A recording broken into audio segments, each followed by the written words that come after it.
Hello, my friend. The world of magic, filled with legends and ancient tales, is opening its gates once again. Tonight, in the Gryffindor dormitory by the crackling fireplace, I will share another story with my friends. Join us, for the magic is about to come alive. In a time before the boy who lived, before dark lords rose and fell, there was a man whose name would one day echo through every corner of the wizarding world. Albus Percival Wulfric Brian Dumbledore.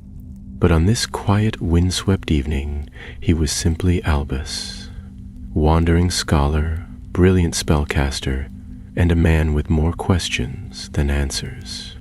A fire crackled low in the hearth of his small study at Hogwarts. Outside, the October wind whispered through the castle towers, carrying with it the scent of damp leaves and distant rain. Albus sat alone, peering into the flames with furrowed brows, a letter open before him. The parchment trembled slightly in his hand, not from fear, but from something heavier, concern.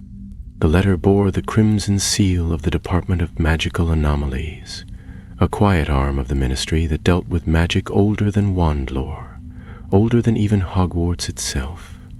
And this letter was no ordinary message. It was a summons.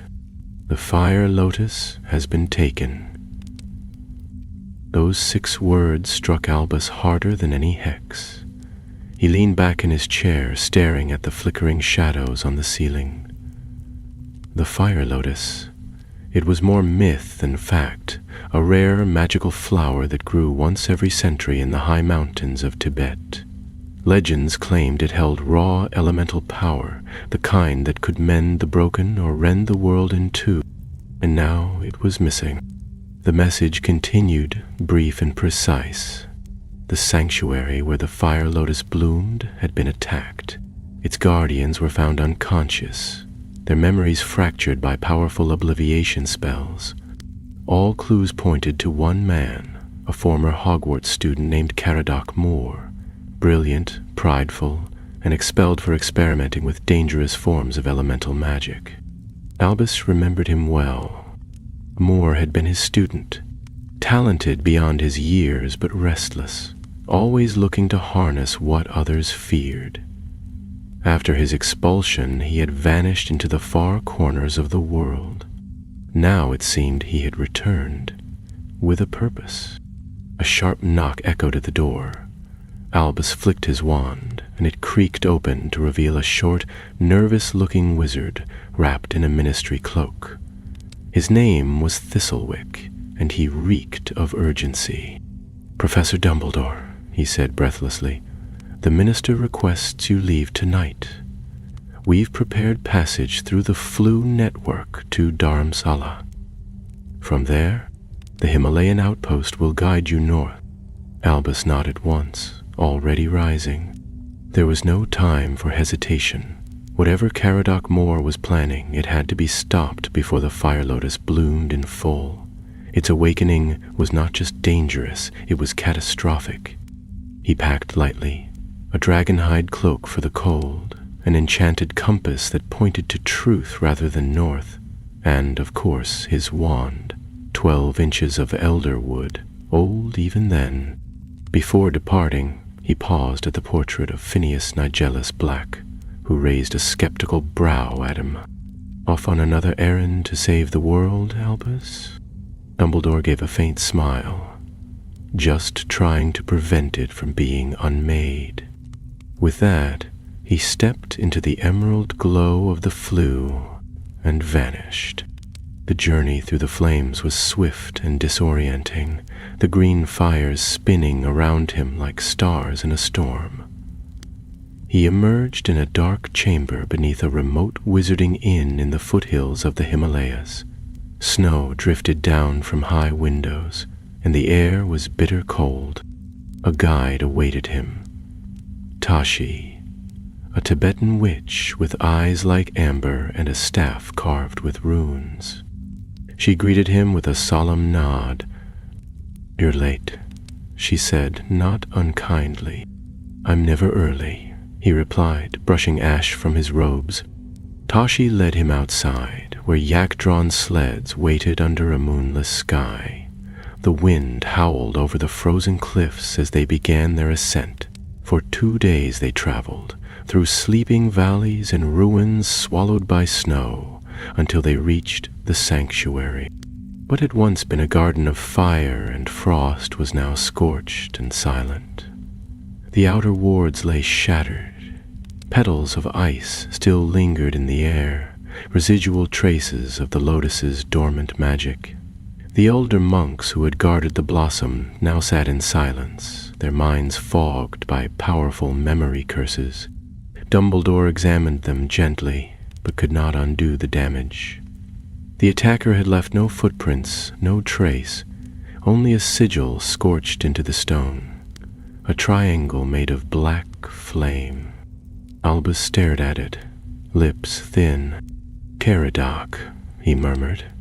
That symbol had been in his notebooks as a student, an emblem of his belief in something he called elemental mastery, a way to harness fire, wind, and earth as if they were threads on a loom. Dangerous magic, wild and untempered. But that wasn't the worst part. The monks had left one warning behind, written in the only place the attacker hadn't searched. A scroll hidden in a stone prayer wheel, enchanted to respond to truth-touched magic. Albus found it and read its contents beneath a flickering torch. "Remember, the lotus blooms in fire. The seal shall weaken." The seal. There was an old tale, barely spoken even among wand-makers and historians, that the fire lotus had once been used to contain something buried deep beneath the mountain, a slumbering force bound in roots and flame. If the seal broke, if Caradoc awakened what lay below, Dumbledore stood silent in the icy wind, his breath curling into the night. The quest had become something far more urgent. He was no longer chasing a thief. He was racing to stop a disaster centuries in the making. And time, as always, was running out. The following morning broke pale and cold. Frost clung to the broken stones of the sanctuary, and low clouds had gathered over the peaks like a heavy shroud.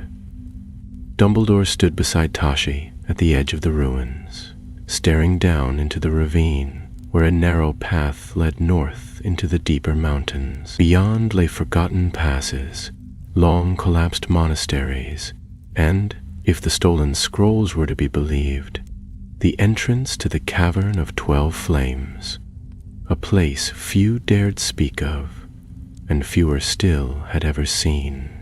"The lotus will not survive long once removed from the cradle," Tashi said, her voice quiet, solemn.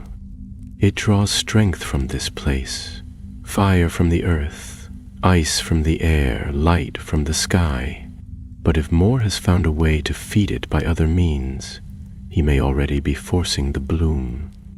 Dumbledore nodded slowly, folding the scroll into the pocket of his cloak.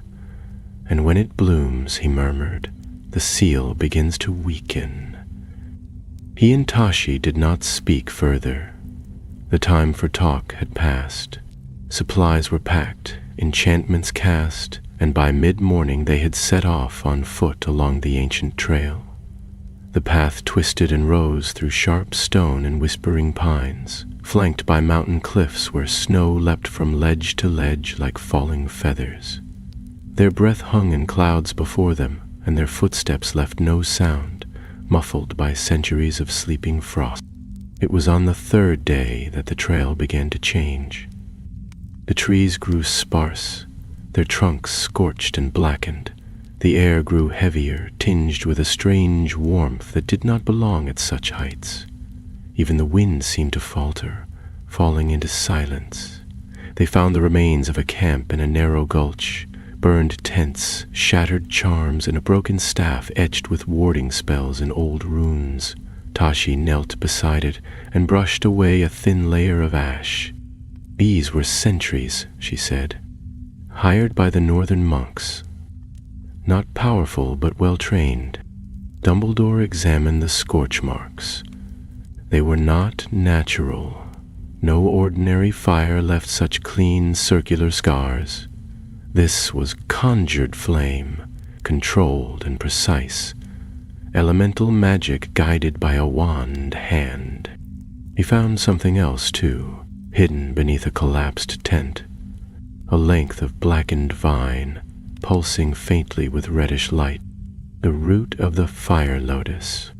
It had been cut, not plucked, severed quickly as though Moore had needed to take only a portion of it with him, which meant the bloom might not have awakened fully, not yet. They pressed onward, moving more swiftly now, for Dumbledore knew they were gaining on him. Moore was always methodical. He would not risk awakening the lotus without preparation. Somewhere in these mountains, he would have created a temporary sanctum, a place to feed the root's power and study its bloom. If they could find it before he moved on to the Cavern of 12 Flames, there might still be time to stop him. But Caradoc Moore had anticipated pursuit. At sunset on the 4th day, they entered a narrow canyon flanked by ancient statues of kneeling monks. The air shimmered faintly, and Tashi raised her hand. "There's a ward," she said softly. "Old, hidden in the stones." Dumbledore stepped forward and examined the nearest statue. It was cracked down the middle, but its hand still held an offering bowl. Inside was nothing but dust. He drew his wand and whispered, "Revelare." A soft blue glow illuminated the air, revealing runes etched across the canyon walls, binding spells and mirror traps, designed to confuse and mislead. "A labyrinth," he said, more to himself than to her, but not just of stone. With a flick of his wand, he marked a trail in the dust, casting a guidance charm tied to the pull of truth. It shimmered faintly and began to drift, not along the canyon floor, but toward the walls, then through a gap in the rock that had once looked solid, but now shifted as the spell revealed its true nature. Beyond the illusion lay a hidden path, winding into a fissure in the mountain itself. The passage was narrow and twisted, carved not by water or wind, but by magic. Flickering lanterns burned with green new flame, floating high above like silent sentinels. The stone walls shimmered as they passed, showing visions, echoes of memories not their own. Dumbledore saw himself standing at the front of a classroom, then on a battlefield, then holding something fragile wrapped in cloth. "Don't look at them too long," Tashi warned. "They feed on your mind." Deeper they went, until the passage opened into a great hollow beneath the mountain. There, nestled among pillars of black stone and pools of molten rock, was Moore's sanctum. It was a hall of ash and shadow. Crystals glowed faintly in the walls, feeding light into a central chamber where the fire lotus floated above a bed of carved obsidian. It had begun to bloom. Its petals shimmered red and gold, each one pulsing with warmth and light. Around it, spells hovered in delicate rings, binding circles, elemental wards, and focus glyphs in languages even Tashi did not recognize. Caradoc Moore stood at the far end of the hall, robed in storm gray, his back to them as he inscribed a final rune into the stone. "I wondered how long it would take you," he said without turning. Dumbledore stepped forward, his wand raised. "This must end, Caradoc." Moore turned, and for a moment Dumbledore was struck by how young he still looked. The years had touched him only lightly. His eyes were the same, clever, cold, and glittering with certainty. "You were always afraid of power," Caradoc said, his voice low. "You taught us to hold back, to control. But there are forces in this world that don't want to be controlled. They want to be wielded, directed. A lotus is not a wand, Moore, Dumbledore replied. It is a root of the world. You cannot shape it without being shaped yourself. Caradoc smiled faintly. Then let it shape me. With a flick of his hand, he sent the sanctuary into motion. The floating runes began to spin. The fire lotus flared brighter. The heat rose in waves as fire licked from the cracks in the stone. Dumbledore stepped forward, casting a freezing charm, but it shattered in the air before it reached the blossom. Moore had shielded it with layered enchantments drawn from the mountain itself. Tashi raised her staff, summoning a binding wind, but it was caught and twisted, flung back toward her with stunning force. Go, Dumbledore shouted. Break the circle. Tashi sprinted for the outer ring of glyphs, hurling stunners and unraveling wards with practiced grace. Dumbledore conjured a wall of water to quench the flames, but as fast as he doused them, more leapt up to take their place. Moore's laughter echoed across the cavern. You're too late, he called. The bloom is almost complete. Soon the seal will crack, and what lies beneath will wake. You've always feared what we could become, Albus, but I will become it. Dumbledore's eyes narrowed. There was no more reasoning with him. The fire lotus began to rise, and the mountain began to shake.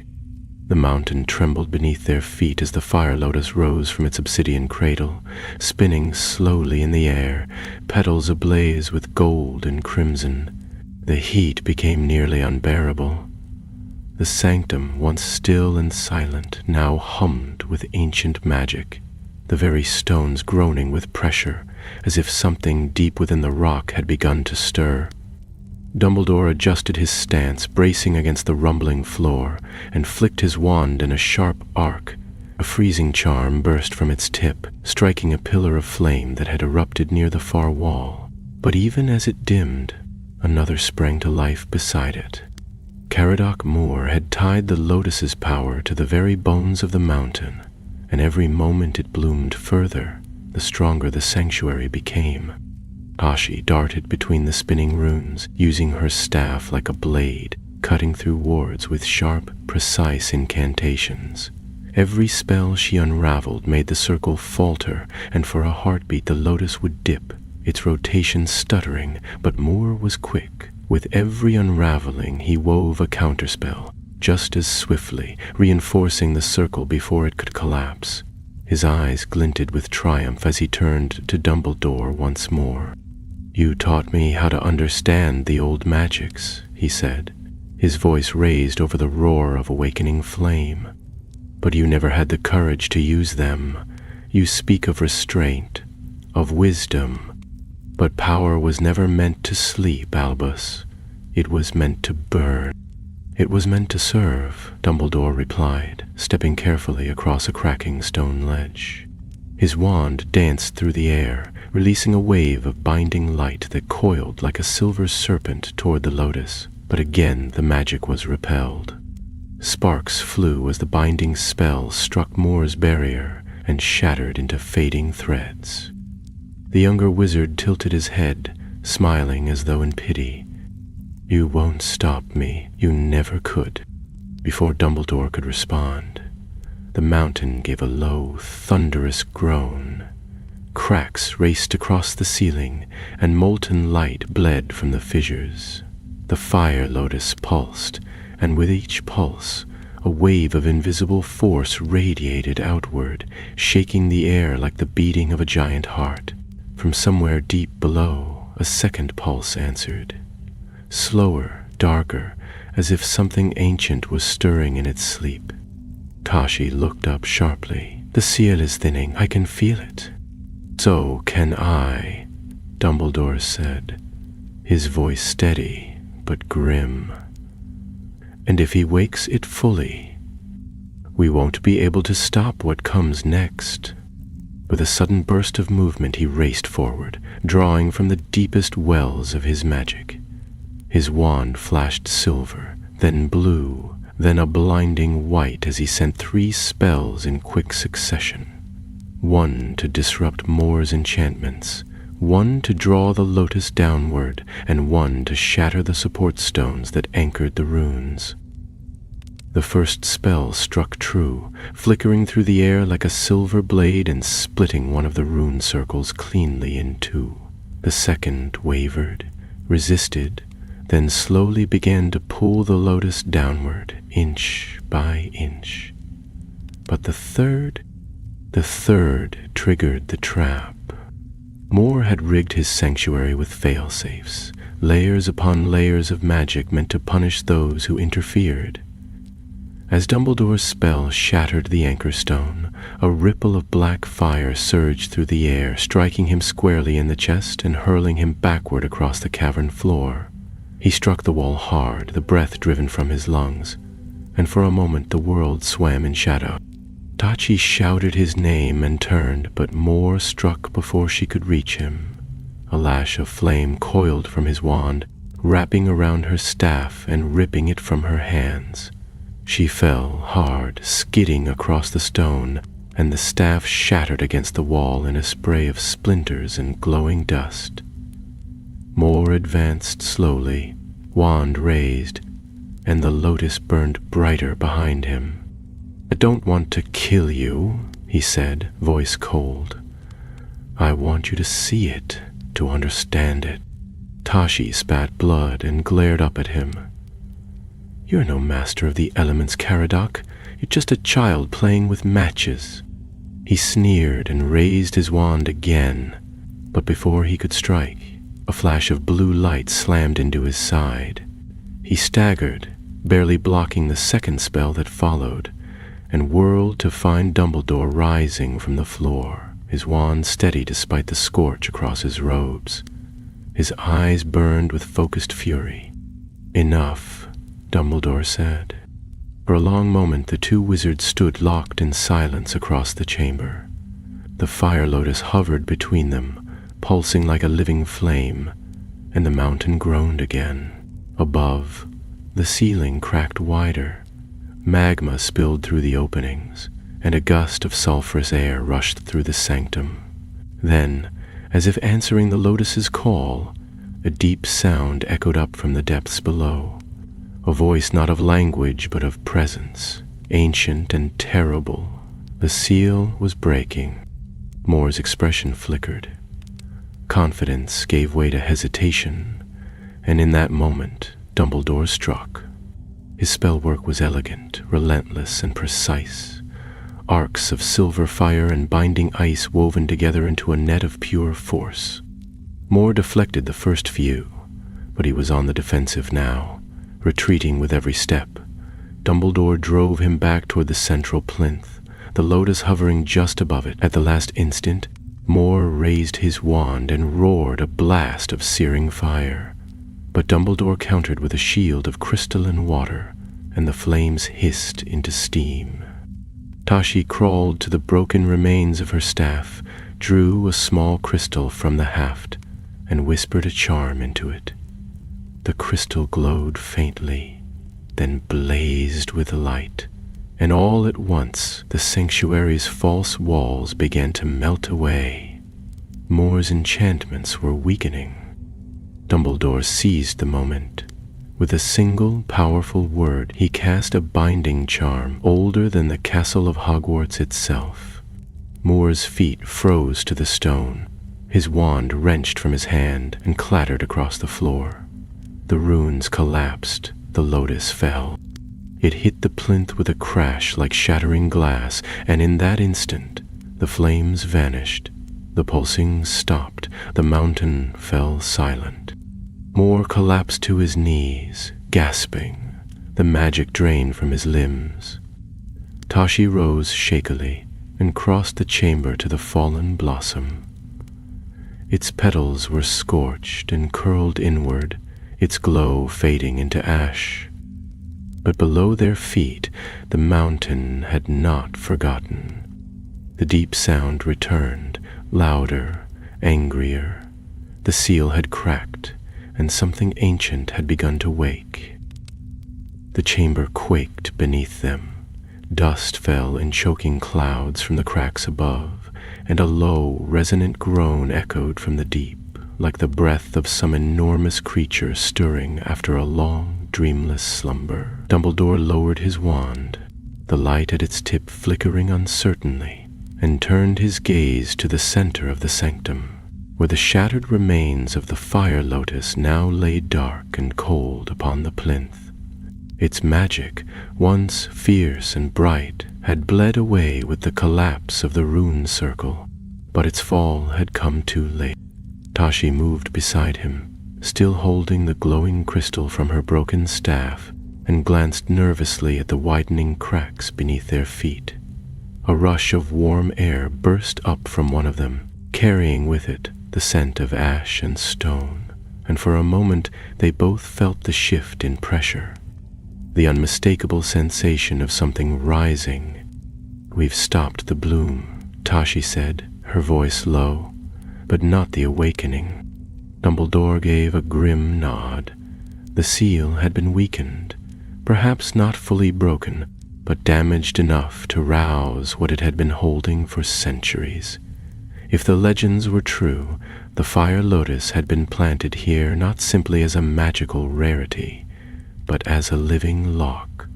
Without its bloom to feed the ancient bindings below, the prison beneath the mountain would begin to fail.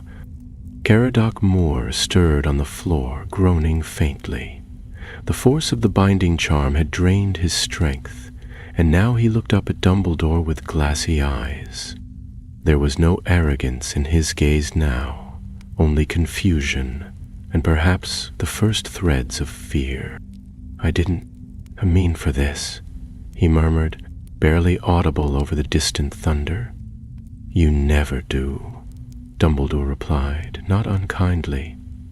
"And yet the consequences care little for intent." The walls shuddered once more, and a sharp crack split the floor at the chamber's edge. A deep red glow began to seep through, and from below came a sound that was not quite a voice, not quite a growl. It was ancient and echoing, and filled with the weight of buried ages. Tashi gripped the crystal tighter. "We have to reinforce the seal," she said quickly. "If we don't, whatever is below will rise before dawn." "I agree," Dumbledore said, "but we'll need more than our strength to do it. The original seal was bound by 5. At least 2 were elementalists of remarkable skill." Tashi looked around, eyes scanning the ruined sanctum. "Then we'll need a focus point, the plinth, and I can lend earth and wind." Dumbledore stepped closer to the shattered lotus, slowly brushing aside the brittle petals. Beneath them the stone shimmered faintly, not from fire, but from something older.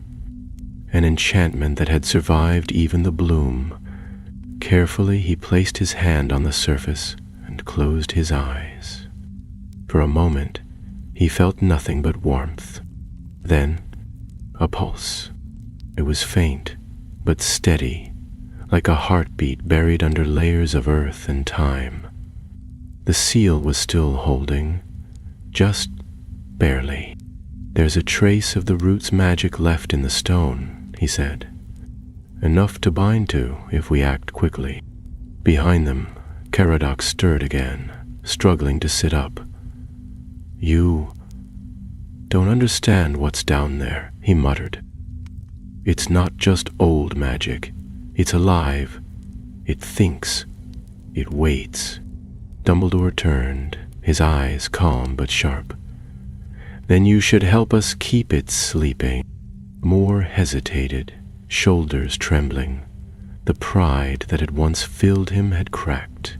The sanctuary's collapse had stripped away his defiance. Whatever he had hoped to find beneath the lotus's bloom, he had not expected this. "No," Dumbledore said gently. But you can still choose what comes next. Slowly, Moore nodded. He crawled forward, placing his hands on the opposite side of the plinth. Tashi knelt between them, setting the crystal at the center of the ruined flower. It glowed faintly, the light flickering like a candle in the wind. Dumbledore took a deep breath and raised his wand. Tashi, bind the wind. Caradoc, follow me into the flame. I'll call the deep fire, only enough to weave the anchor. When I speak the final word, you both must hold. The air thickened with tension. The magic they were about to call upon was not the sort found in textbooks or spell books. It was the raw, unspoken kind that came from the earth's breath and the sky's cry. It had no name, and it demanded a price. Dumbledore began the incantation. His voice echoed through the chamber, growing stronger with each syllable. His wand moved in slow, sweeping arcs, weaving a pattern of flame in the air.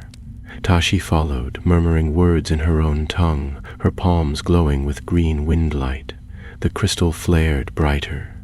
Caradoc closed his eyes and pressed both hands flat to the stone, whispering apologies into the seal even as he lent it his strength. The spell rose like a storm. Light and sound swirled around the plinth, the broken petals lifting into the air as if carried by unseen currents. The chamber shook violently, and from beneath the dark voice howled, not with rage, but with frustration. The seal was tightening. The prison was holding. Dumbledore spoke the final word. A burst of blinding white surged from the center of the plinth, spreading through the chamber in rings of energy. The cracks in the floor sealed shut. The red glow vanished. The breath of the ancient thing retreated, deeper and deeper into silence. When the light faded, the sanctuary was still. Dumbledore lowered his wand, his limbs heavy. Tashi collapsed beside the plinth, breathless. Moore remained where he was, hands still flat against the stone, eyes closed, as though listening to the heartbeat below. It was faint now, barely there, but it was sleeping once more. They did not speak for several minutes. Only when the last of the floating runes faded did Dumbledore step back and look around the chamber. The sanctum was ruined, but the mountain was safe, for now.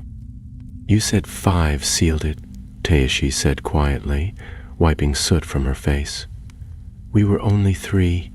Dumbledore looked down at the crystal at the center of the plinth. Its light had dimmed, but it still pulsed softly. The mountain lent its strength, and the Lotus, even in death, remembered what it was meant to protect. He turned to Caradoc, who now sat with his back against the stone, too exhausted to stand. You were lucky to have survived this, Caradoc. You understand that now. Moore did not answer immediately. When he finally spoke, his voice was empty of arrogance. I wanted to master the elements, but I forgot they aren't ours to rule. They're old, and they remember. Dumbledore nodded solemnly. And they forgive when they are respected. That lesson, at least, you have learned. The sanctum would be sealed, the path to the cavern of 12 flames buried under spell and stone. The fire lotus would not bloom again for another century, perhaps longer. But the memory of what had nearly awakened would remain with all who had seen it. And somewhere beneath the mountain, in the dark below the stone, something ancient slept once more.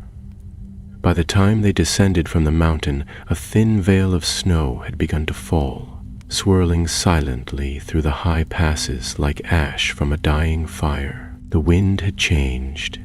Where once it carried the scent of smoke and molten stone, now it whispered only cold, clean air. as though the mountain itself had exhaled in relief. Dumbledore moved slowly, his steps careful along the frozen path, his dragon-hide cloak trailing behind him like a shadow.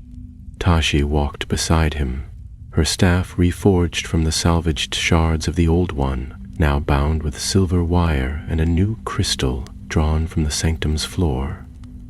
She did not speak, and neither did he, for there was nothing that needed saying. Caradoc Moore followed behind them at a distance, silent and pale. A binding charm shimmered faintly around his wrists, not tight, not cruel, but firm, a sign of the trust he had broken, and the path he had yet to walk, if he was ever to earn it back. The sun was rising as they reached the foothills, casting long golden rays over the valley below.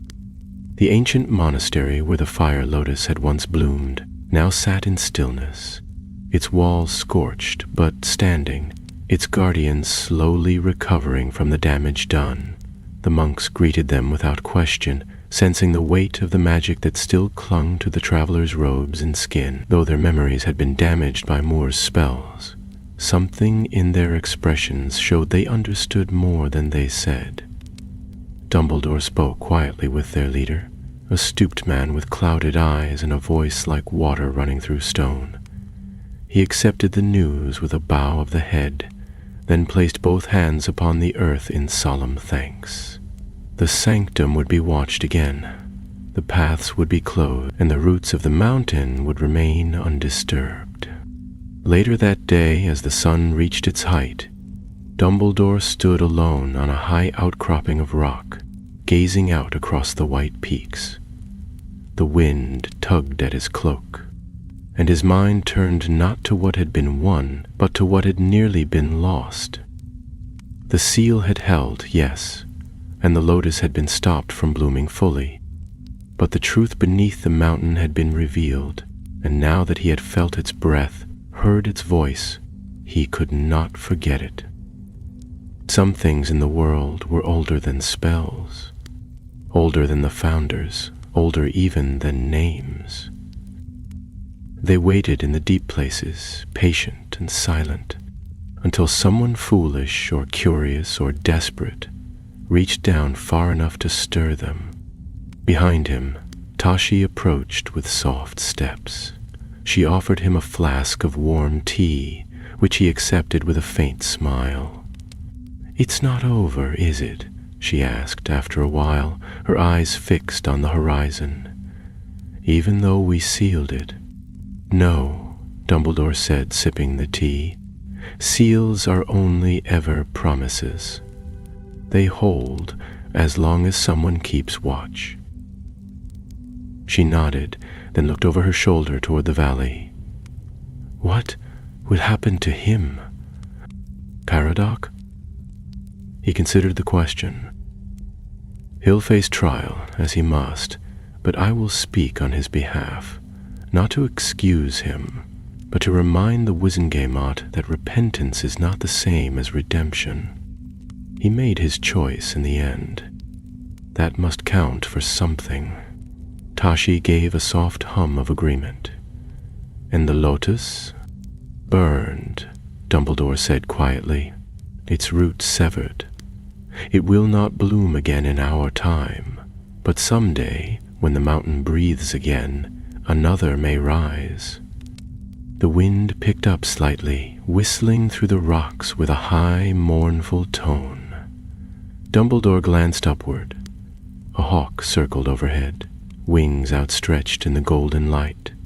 He watched it for a long time before finally turning back toward the path. There was still work to be done.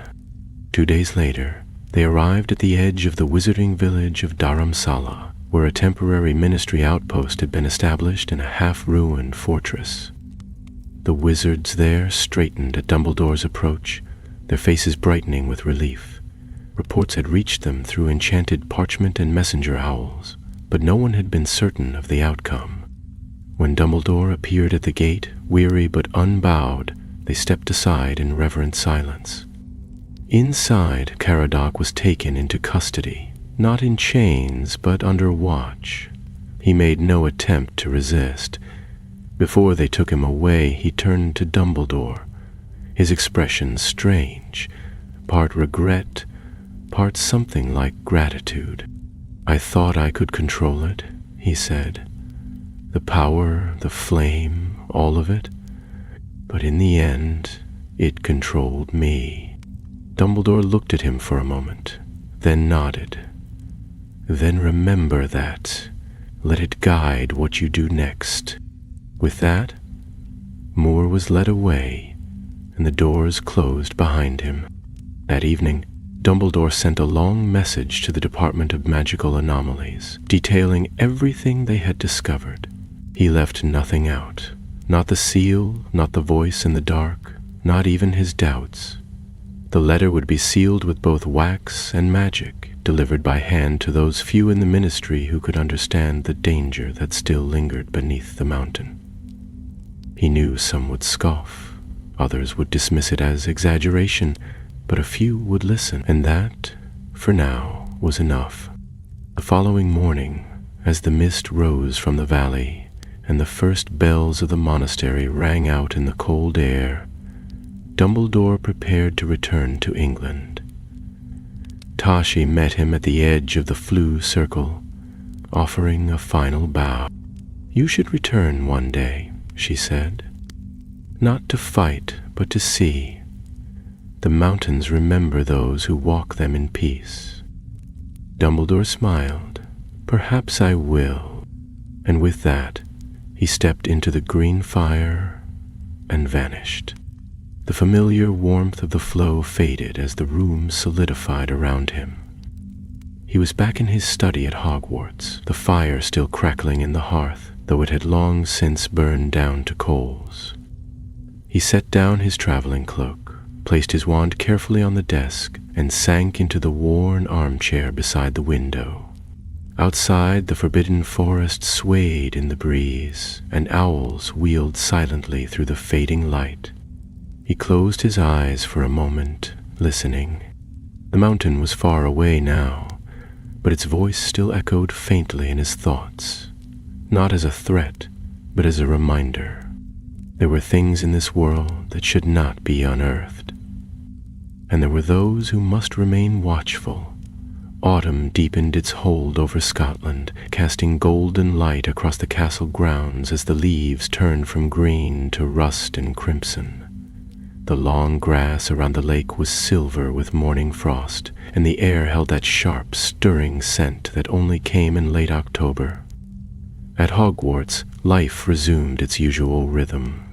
Students bustled through corridors, voices echoing off stone walls as lessons were attended and mischief plotted. The fires in the great hall burned brighter now, and the smell of roasting pumpkins drifted faintly from the kitchens below. No one in the castle knew that, only a week earlier, something ancient and dangerous had stirred in a mountain far away. Dumbledore, ever discreet, returned to his duties without announcement. He walked the halls as he always had, pausing to ask after a student's progress or to offer a quiet word of encouragement to a young professor still finding her place. Those who knew him well, Minerva McGonagall among them, noticed the faint wariness behind his eyes, but he gave no explanation, and they did not press him. In truth, it was not wariness alone. Something lingered with him still, a shadow of thought that refused to pass. He found himself pausing by certain windows longer than before, staring out at the horizon as though watching for a sign. On the fourth evening after his return, a letter arrived by Ministry Owl, its seal marked not with the usual insignia, but with the triple spiral of the Department of Mysteries. He opened it carefully and read in silence. The parchment was short and cold in tone, as he had expected. The department had acknowledged his report. The threat had been classified as contained. No further resources would be dispatched. There was no mention of Caradoc Moor, no questions asked about the seal or the voice beneath the mountain. The message ended with a familiar phrase, "For the good of the many." Dumbledore folded the letter and placed it in the drawer beside his desk, where it joined a growing collection of unread replies and unanswered truths. The world, he had long since learned, did not move in time with his warnings, and so, once again, he would wait, watch, prepare. The next morning brought a surprise. Hagrid arrived at the front gates carrying a package half as large as himself, wrapped in dragon hide and bound with rope thicker than a man's wrist. His face was red with the effort of carrying it up from the carriage path, but his expression was full of excitement. "It's from Tibet," he told Dumbledore as he heaved the bundle onto the marble floor just outside the entrance hall. "Came by ministry escort, straight from the monastery you was at. Said it's for your eyes only." Dumbledore raised a brow and knelt beside the package. A quick detection charm confirmed it bore no curses, though it did hum faintly with deep magic. Old, yes, but not malicious. With a soft wave of his wand, the bindings loosened, and the wrappings peeled away. Inside lay a wooden box of strange design, its surface carved with flowing patterns like wind and flame entwined. Dumbledore opened it slowly. Within was a single blossom, not the fire lotus itself, for that had burned to ash, but a different flower entirely, a simple white lotus resting in a bed of silver sand. Tucked beside it was a folded piece of parchment inscribed in Tashi's careful hand, "For your garden," a reminder that not all things which rise from fire are meant to destroy. He stared at it for a long time, then smiled. That evening, under the deepening blue of twilight, he planted the blossom in a small, hidden corner of the greenhouse behind the castle. It was not a magical flower in the conventional sense. It did not glow or move or resist the seasons, but something about the way it stood in the fading light suggested it would last longer than one might expect. Perhaps it had drawn something from the journey, or perhaps, like so many things in the world, it simply remembered. Days passed, and the rhythm of Hogwarts life carried on. The students had begun their Halloween preparations, and Filch grumbled more than usual about enchanted cobwebs and mischievous ghosts.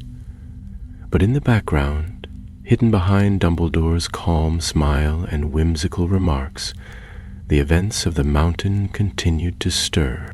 He received word that Caradoc Moor had been transferred to a ministry holding facility for magical offenders.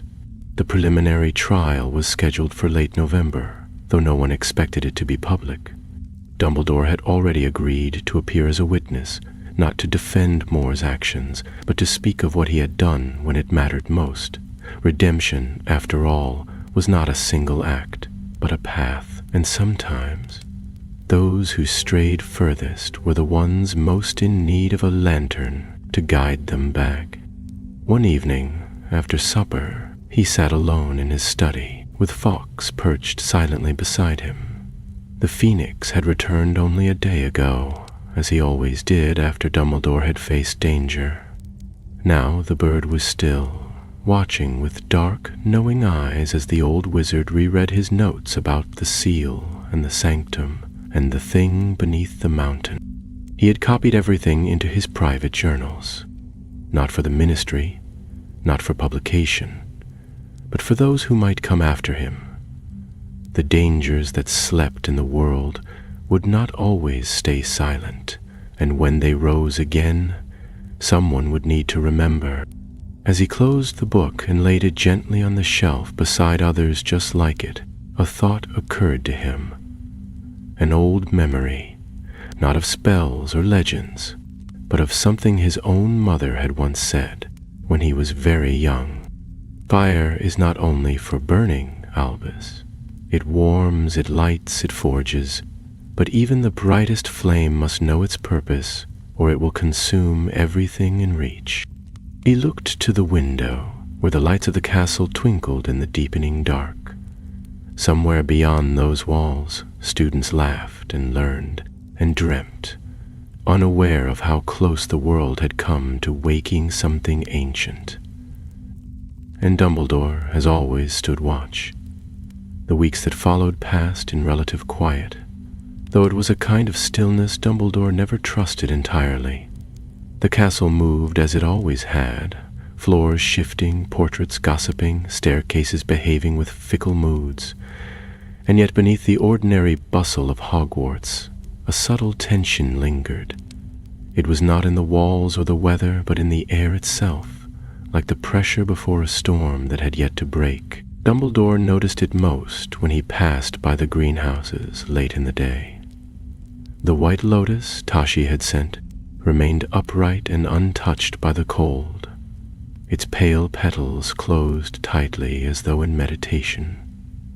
He checked on it every few days, speaking no words, casting no spells. He simply watched. Then came the letter, delivered not by owl, but by hand, carried through the fire by a ministry representative whose robes were soot-streaked and whose eyes never quite met Dumbledore's.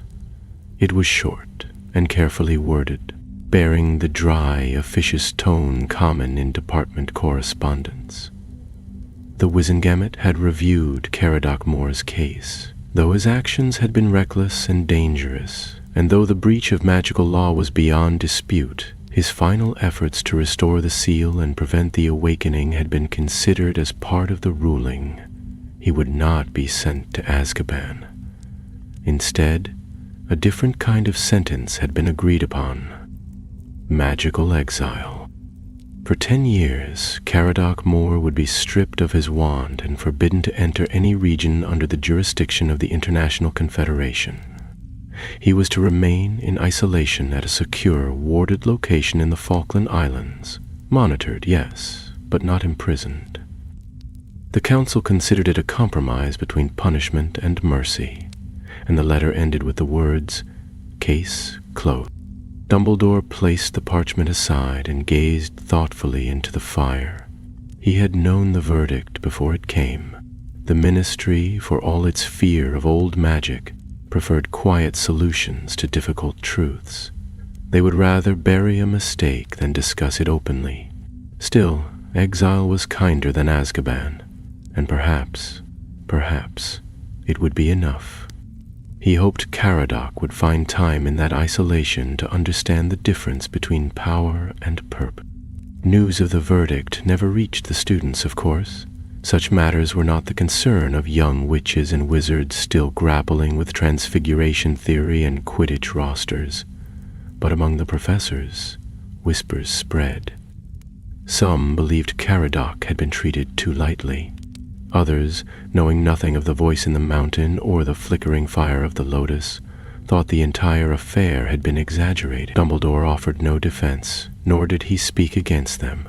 Those who had seen the truth did not need convincing, and those who had not would never truly believe. In the weeks that followed, he buried himself in work, reviewing curricula, advising younger professors, even overseeing a particularly ambitious Gryffindor 4th year's attempt to enchant a suit of armor into a dancing partner for the upcoming Yule rehearsal. He smiled more often than he had in the past few months, but in quieter moments, his thoughts returned again and again to the cavern beneath the mountain and the sound that had risen from it. One night, after the last light had vanished from the great hall and even the ghosts had drifted into the deeper halls, Dumbledore stood at his window, the cold pressing faintly against the glass. Fawkes stirred on his perch, but did not sing. The stars were clear and sharp, and the moon rode high. As he stood there, a familiar presence stirred in the back of his mind.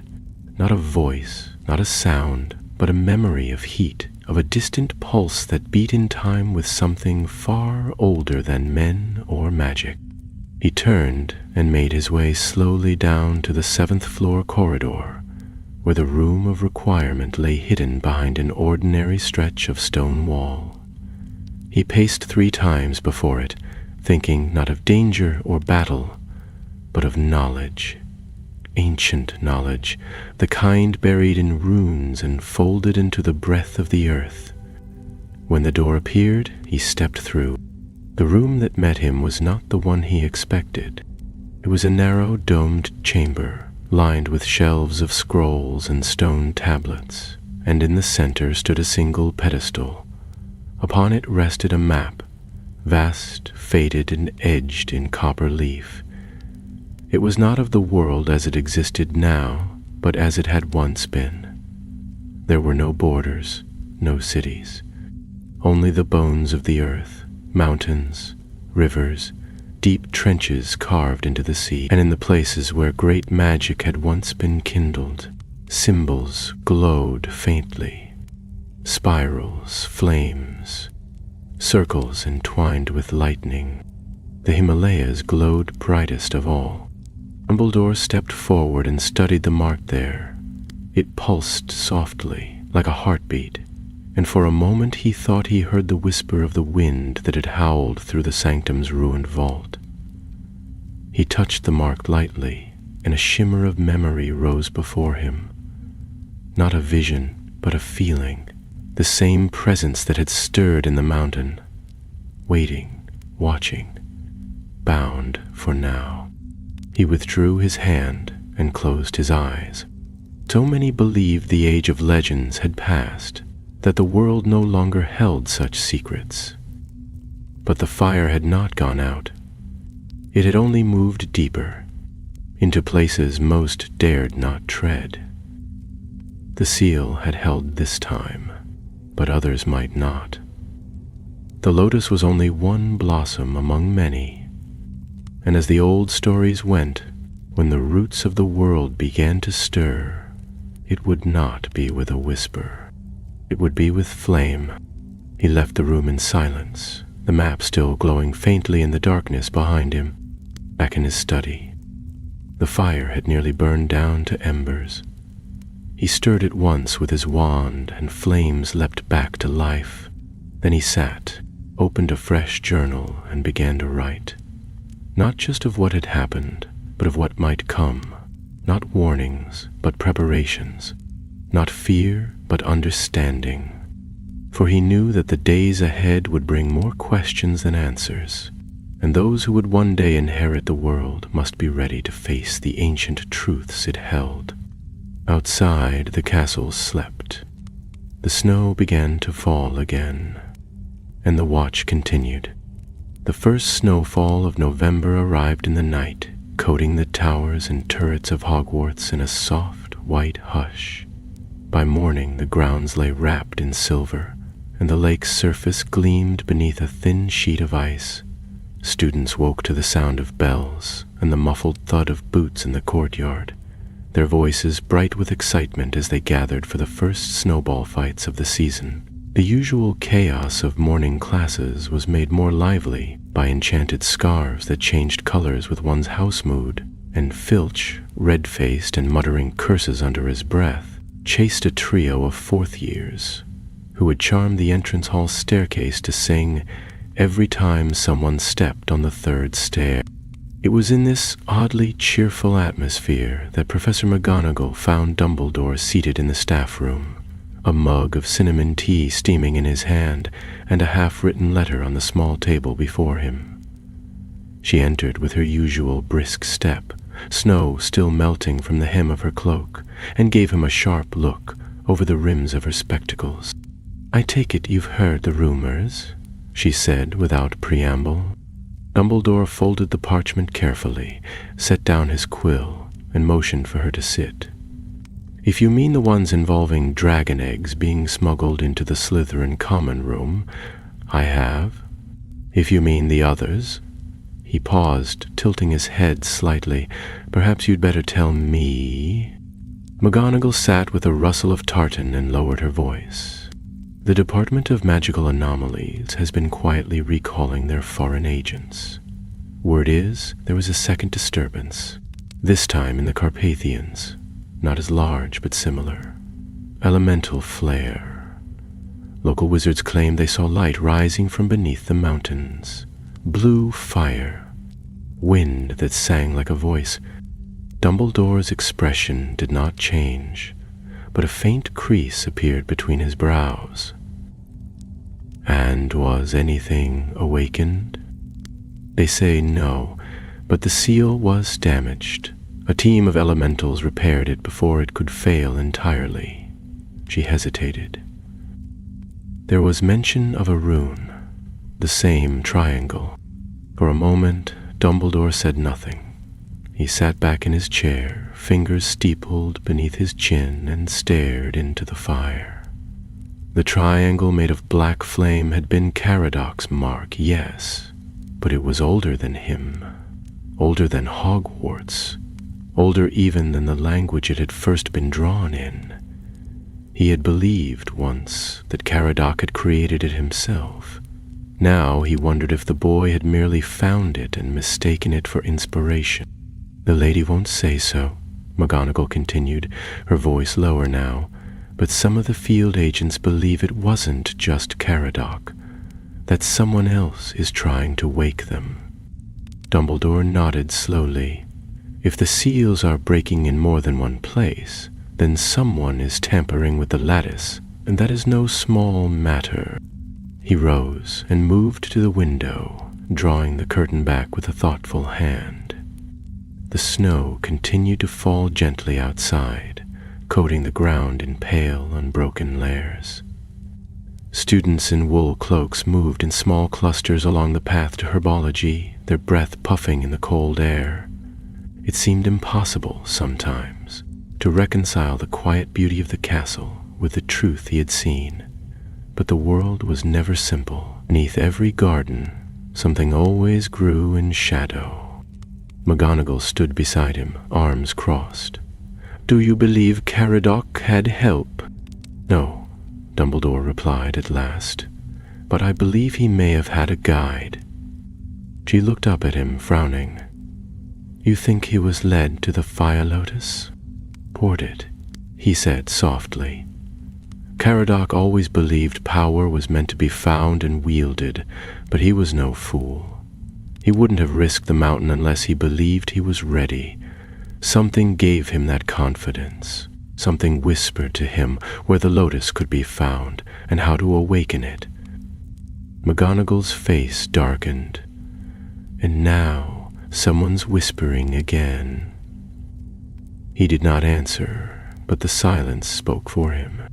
At night, long after the last students had gone to bed and the castle had fallen into its usual hush, Dumbledore descended once more into the dungeons. He moved without light, for he did not need it, and the torches along the stone corridor lit themselves at his passing, their flames rising in silent greeting. Deep beneath the lower halls, past the enchanted wine cellars and the old spell-locked vaults, lay a door few at Hogwarts even knew existed.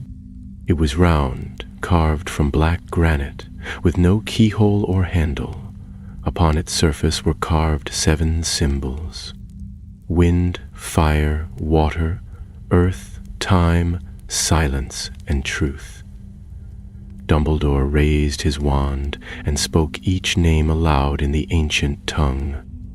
The door trembled, then slid soundlessly open, revealing a chamber of pure stone. Inside, the room was cool and still.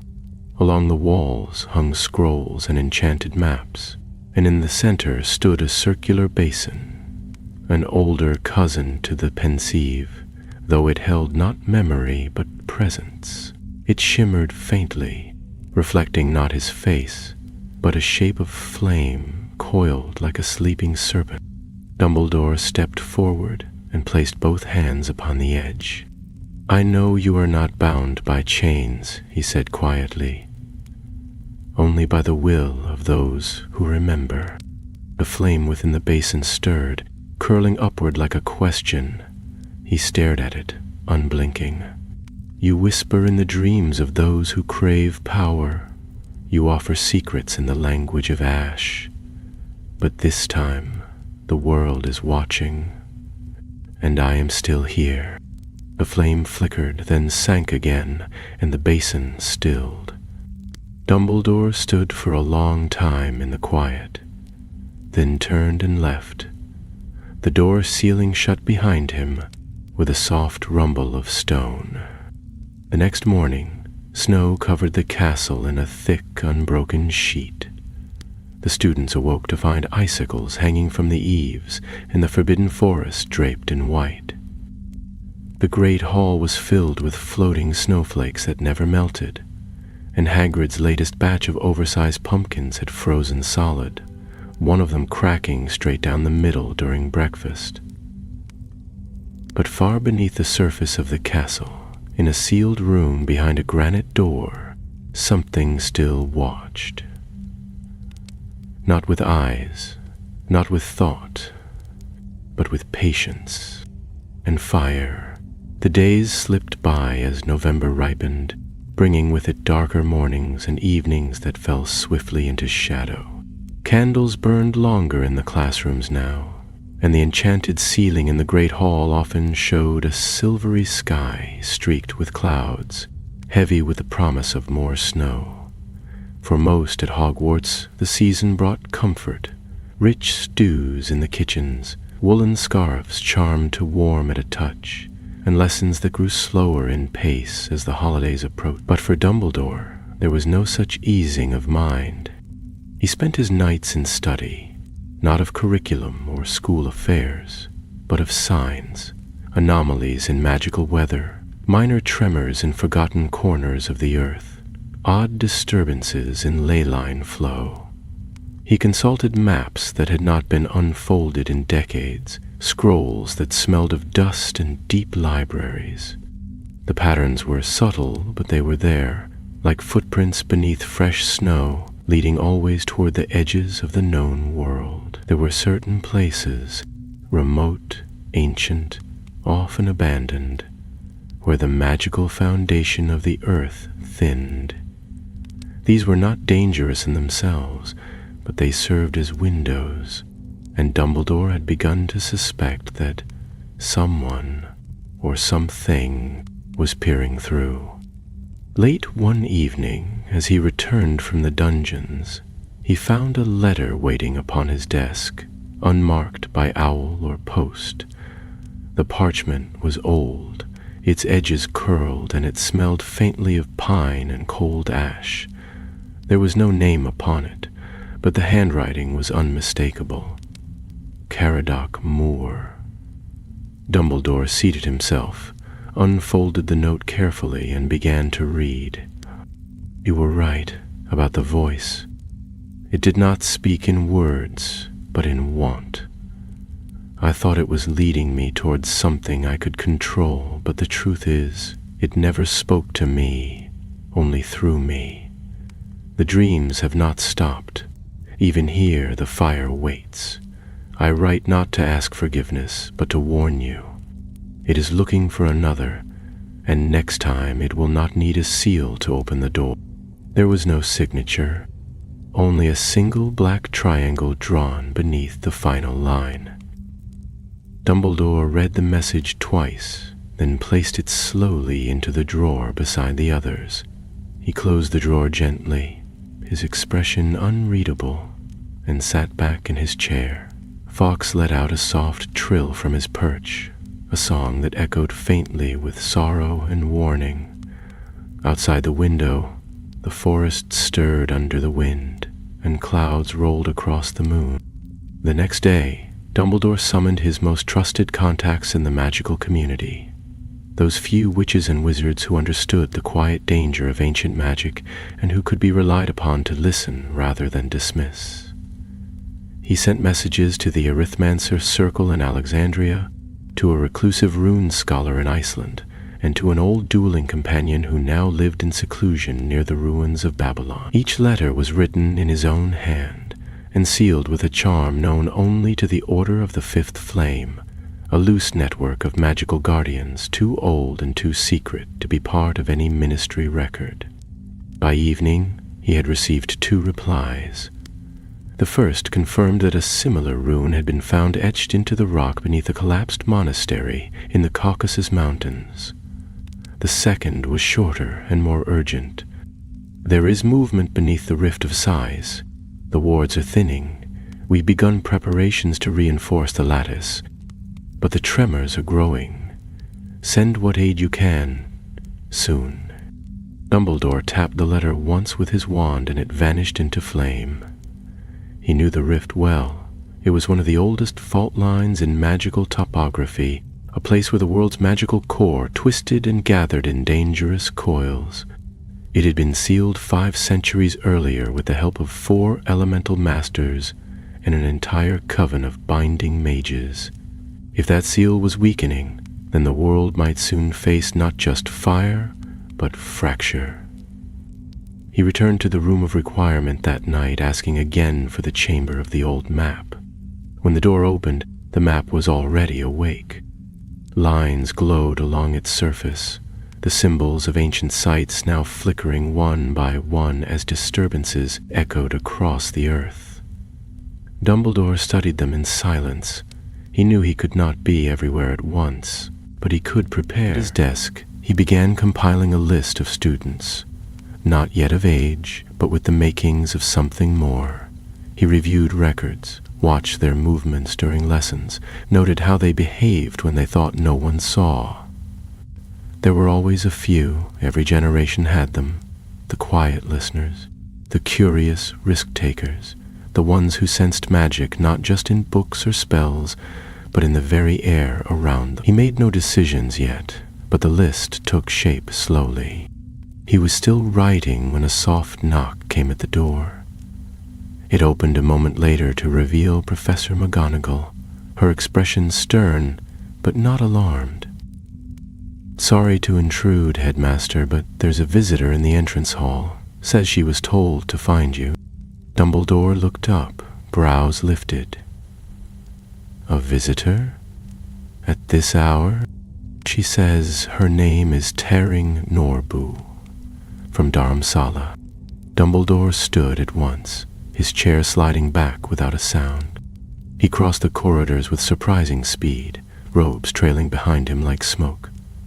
When he reached the entrance hall, the doors were already closed against the snow, and standing beneath the archway was a woman he had last seen among the shadows of the Tibetan peaks. She wore a heavy traveling cloak lined with yak fur and carried a satchel strapped across her back. Her staff, new and carved with twin phoenixes, rested lightly in her hand. "Tashi," Dumbledore said warmly, striding forward. "You've come far." She inclined her head slightly, and quickly. "I wouldn't have if it weren't important." He guided her into the warmth of the castle and led her toward his study, where the fire roared back to life as they entered. She removed her cloak and seated herself without hesitation, drawing from her satchel a folded piece of cloth. When she unwrapped it, Dumbledore leaned forward.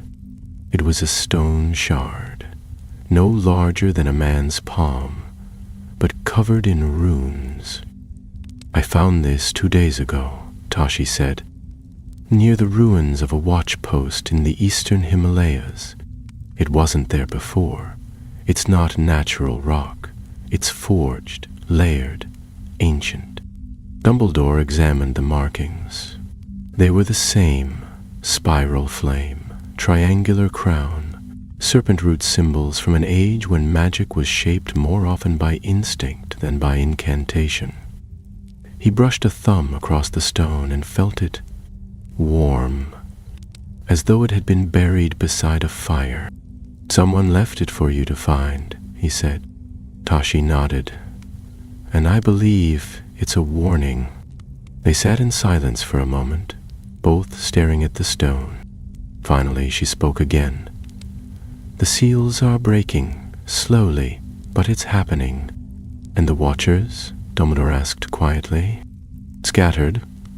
Few still trained, fewer still willing." He looked into the fire, his voice barely above a whisper. "Then it falls to us." Tashi leaned forward, setting the stone in the center of the desk. "I came because you're the only one who's seen what's beneath. You know what's coming, and I'm not the only one willing to stand with you." Outside, the wind rose, whispering against the stone walls of the castle. The snow fell harder, and far from Hogwarts, across the peaks and ridges of the world, the old seals trembled once more. The wind howled across the forbidden forest the next morning, tearing the frost from tree limbs and sending it spinning through the air in great, glittering spirals.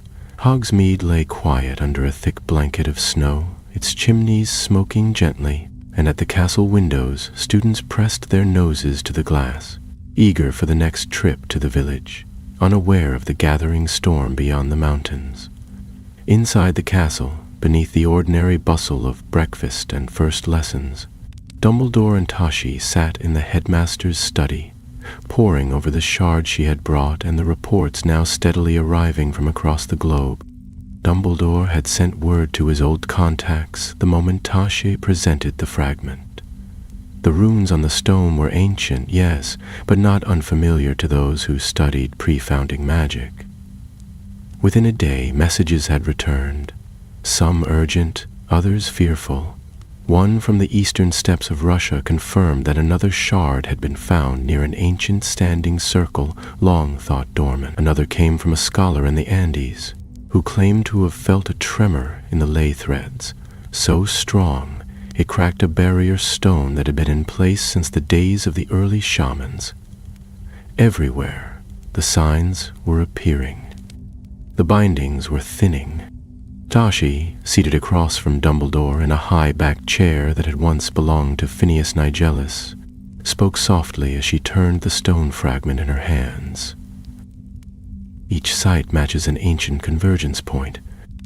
These were the places where the founders of the old orders anchored the world's breath. You know the stories? The 12 roots beneath the earth, the flames that once bound the air and sky. Stories, Dumbledore agreed, nodding slowly. But stories are often the last memory of truths too large for words.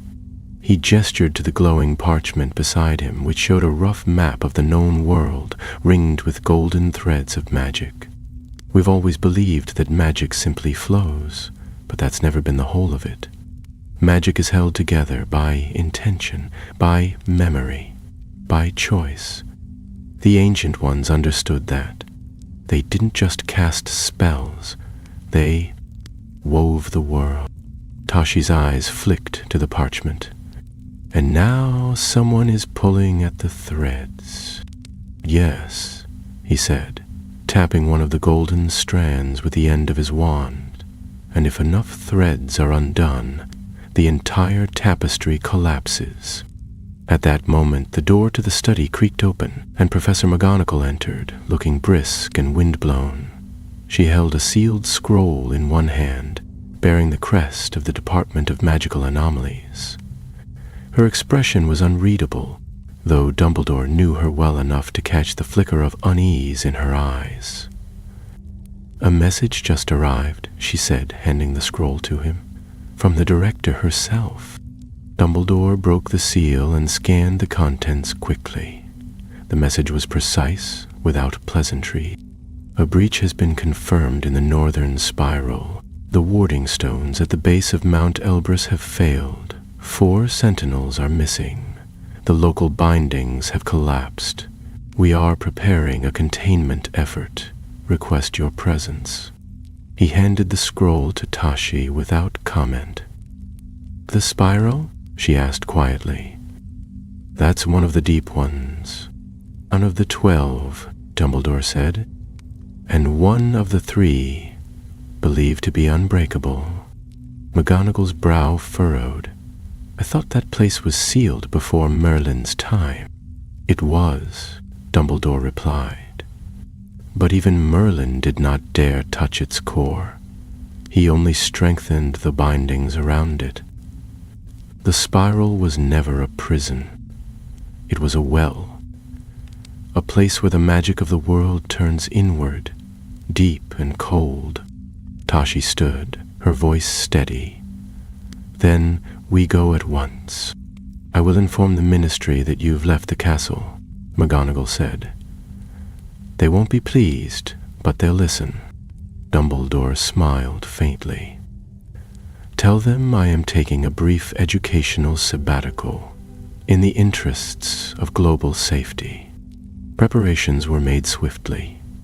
Dumbledore packed little, his wand a collection of reference notes written in runes, and a silver chain bearing a stone cut from the heart of a fallen meteor, a gift from an old friend who had studied celestial magic in the deserts of Kem. Tashi carried her staff, a pocket full of protective talismans, and the shard. Together they departed by flew, vanishing into a curl of flame that smelled faintly of pine and lightning.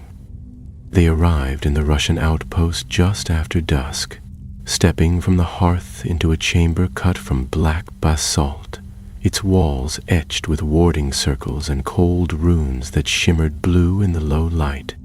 The air stung with frost and unspent energy. A witch in cobalt robes greeted them at once, her eyes wide with strain. "We sealed what we could," she said, "but the spiral is open. We don't know what was released, if anything, but we do know that the bindings are gone." Dumbledore followed her through a long corridor and into the heart of the mountain, where a stone bridge crossed a vast chasm of shadow. Below, the depths stretched on, far beyond the reach of any torch or spell-light. On the far side of the bridge stood a circle of 7 stones, each one cracked, their glowing cores dark. Tashi stood beside him and breathed out slowly. "This is older than anything I've ever seen." Dumbledore stepped forward, placing his palm upon the central stone. A jolt of ancient magic surged through him, not hostile, but immense, a memory of something that had once watched the shaping of the stars. "It's not just broken," he murmured. "It's forgotten what it was meant to hold." Behind him, the air rippled. They turned as one.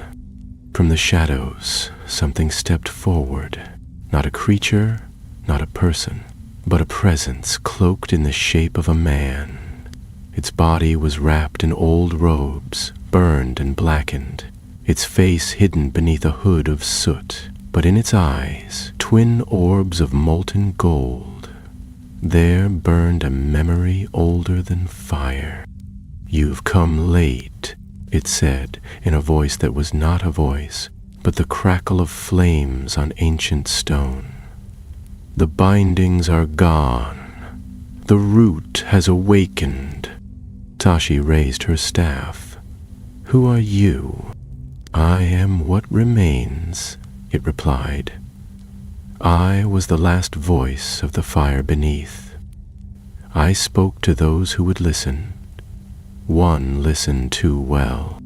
Dumbledore stepped forward. "Caradoc?" The thing tilted its head. "He opened the way, but another walks the path now. One with no name, one who does not ask." "Where are they?" Dumbledore demanded. "Are," it whispered, "but not for long. The flame moves. The seals fall. The garden is no longer tended." Then it turned, walked into the dark, and vanished, leaving only silence and the faint scent of smoke. Tashi's face was pale. "It wasn't lying." "No," Dumbledore said, gazing into the chasm below, "and it wasn't finished." The spiral was broken, and something had stepped through. The sky above Mount Elbrus was black by the time they emerged from the chasm. Snow fell steadily in the high passes, covering the ruins of the outer watchposts and softening the jagged bones of what had once been a ward stone circle, the Ministry's containment force. Dozens of witches and wizards from various departments had set up perimeter camps, ringed with flame spells and magical wards. But Dumbledore knew it would not hold if the presence beneath chose to rise again. There was no guarantee the thing they had encountered was truly gone, or that it would remain content to dwell in shadow. He had seen such presences before, half lost to the deep magic that lived in the roots of the world. They were not evil in the way the Ministry understood evil. They were simply old and hungry and too long forgotten. Tashi remained silent for much of the journey back to the camp. She walked with her staff pressed lightly to the frozen ground, each step placed with deliberate care. She was not afraid. Dumbledore could sense that clearly. But she was changed. The spiral had shown her something she had never expected to witness, not merely power, but the memory of what power once was, before wizards gave it shape with words and law. She had glimpsed a time when magic breathed on its own, without wand or will to guide it. Inside the main tent, the air was heavy with spell smoke and the scent of frostbitten pine. Maps were spread across the table, each marked with flickering enchantments that recorded ley line disruptions, recent flare points, and sealed sanctums. At the center of them all, a ring of fire runes glowed steadily, each one pulsing in time with a different magical sight. One had gone dark, the spiral. A second, farther east, now flickered with unstable light. A wizard in a ministry cloak stepped forward and cleared his throat. "Sir, a message just came through from the Mongolian division. There is a pulse from the Valley of the Echoing Sky. The monks there have gone silent. No contact since the flare." Dumbledore narrowed his eyes. The valley was known for its depthless caverns and its echoes, which carried not sound, but memory. If something had awakened there, it could mean more than just a breach. It could mean the past itself was unraveling. "We need to divide our efforts," he said quietly. "Send a detachment to the valley. Tashi and I will go north. There's one more place we must visit." The young wizard looked startled. "Nor, sir, but there's nothing registered above the Urals." Dumbledore didn't answer immediately. Instead, he moved to the edge of the tent and drew a curtain aside, revealing a map unlike the ones on the table. This one was old, drawn on tanned leather and stitched with silver thread. At its center was a vast, blank space, surrounded by 12 runic markers. It had no borders, no labels, only a single symbol repeated again and again: the spiral flame. "It's not on ministry maps," Dumbledore said, his voice low and steady, "because it predates them. The last known record of the site comes from the Wandless Age. The locals called it Uthenglass, the Ember Deep. It's not a place that appears unless it chooses to be found." Tashi stepped forward, her eyes flicking to the silver threads. "And you believe it's opening?" "No," Dumbledore replied. "I believe it never closed." They departed that same night, carried northward by wind-borne thestrals whose wings beat soundlessly against the stars. The cold thickened as they traveled, turning the breath in their lungs to mist and their cloaks stiff with frost. The land below grew wild. No villages, no roads, only frozen plains and jagged peaks that split the sky. Somewhere beyond the edge of known maps, Uthenglass waited. They landed on a ledge carved into a sheer face of rock just before dawn. Below them stretched a wide basin, hidden between mountains and protected by natural barriers of stone. At the very center of the basin was a pit, circular, ringed with broken monoliths and old half-buried statues. A fire glowed faintly at its heart, though no fuel burned and no smoke rose. Tashi stared at it, her brow furrowed. "It's not elemental fire, it's something else." "It's the memory of fire," Dumbledore said quietly. "This place remembers every flame that has ever touched it, every spell cast in anger, every spark born from grief or hope. They all remain, circling in the pit. They descended slowly, casting wards as they went. The silence was oppressive. No birds, no wind, only the faint, ever-present hum of magic beneath their feet. At the edge of the pit, Dumbledore paused and raised his wand. The fire pulsed. A voice, like the whisper of old coals, drifted from below. "You return at last, Keeper of the Lotus." Tashi stiffened. The voice continued. "The chain has broken. The roots have been cut. The dream burns bright once more." Dumbledore did not lower his wand. "Who speaks? We are what was. We are what waits. We do not rise, not yet, but we remember. The bloom opened once. It will open again." From the shadows of the pit, figures began to rise. Not solid, not real, but memories. Echoes. A tall woman in battle robes, her wand split at the tip. A hooded man with 3 rings of fire spinning behind him. A child, barefoot and blindfolded, clutching a stone blade that shimmered with runes. They circled the fire like dancers, their feet leaving no trace in the ash-covered ground. "These are the witnesses," Tashi said, her voice low. "The ones who forged the original seals." "Or their ghosts," Dumbledore murmured. The tallest figure turned toward him. "You carry the Elder Flame. You carry the name. Will you light the chain again?" He hesitated. "The world is not ready. Then you must make it ready." The wind picked up, scattering ash across the stones. The fire flared once, hot, golden, and utterly silent. Then the figures were gone. Dumbledore exhaled slowly. They were not visions. They were imprints. Echoes of real souls left behind to guard what we've forgotten. Tashi crouched near the edge of the fire, her expression unreadable. "They're waiting for someone to choose." "No," he said, eyes narrowing. "They're waiting for someone to fail, and then they'll rise."